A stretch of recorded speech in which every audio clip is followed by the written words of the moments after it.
Steven, 50 years since Jaws. When you hear that, what do you think? When I hear 50 years, Roll sound. I think of home. All I thought about was going home. Is there anything that you've never said about Jaws? Let's find out. Before Sharknado, before Deep Blue Sea, before every low-budget CGI shark movie that looks like it was rendered on a fucking toaster, there was Jaws, the granddaddy of all shark movies, and the one that made people afraid to swim in the ocean, or in my case, swim in the pool. So let's check it out. Jaws is a 1975 American thriller/horror film directed by Spielberg himself before he made Dinosaurs Run Wild. And it was back when he was just a young filmmaker trying to make that damn mechanical shark work. But somehow, that failure made the movie better. The film is based on the 1974 novel of the same name by Peter Benchley, which itself is loosely inspired on the 1916 Jersey Shore attacks, where over the course of 12 days, a rogue shark attacked 5 people, killing 4. And the attacks itself caused widespread panic and made national headlines, overshadowing even World War I at the time. They set up bounty rewards for sharks.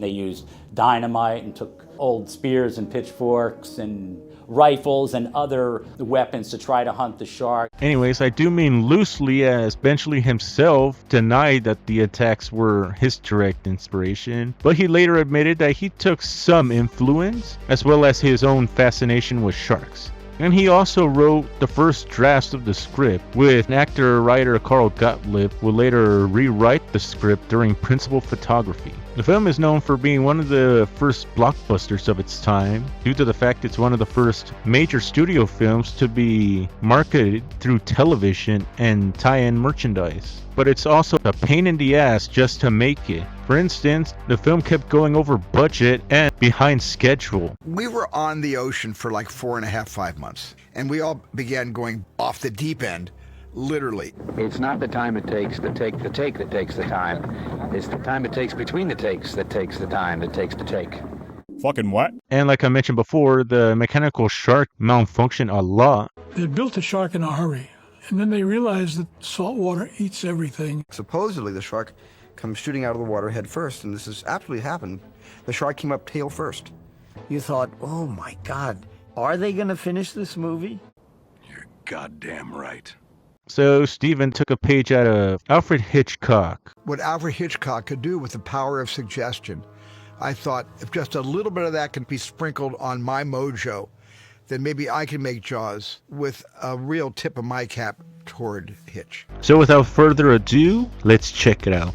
So the film begins in the New England beach town of Amity Island, and there's an evening beach party where Chrissy Watkins, played by Susan Bacalani, catches the eye of partygoer Tom Cassidy, played by Jonathan Filley, as she leads him away from the group to go skinny dipping in the ocean. Tom, however, is drunk as fuck and passes out on the sand before he can even undress, while Chrissy enjoys a late night ocean swim. Alcohol and night swimming. It's a winning combination. However, an unseen shark sees her and attacks, pulling her underwater.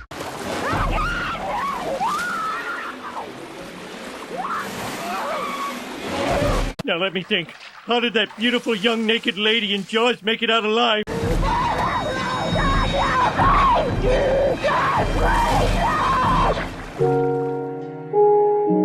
Oh, and fun fact, Susan Bacalani did not get hurt during the thrashing scene. She was actually surprised as she was tugged back and forth with a pulley system she was wearing. I wanted this effect, back and forth. And I thought it would be a lot scarier if we see the force of how the shark is carrying her across the water. Anyways, the next morning, her body parts that didn't become shark food are washed up on the beach and discovered by Amity's new chief of police, Martin Brody, played by Roy Scheider, who is a new resident to Amity, along with his family.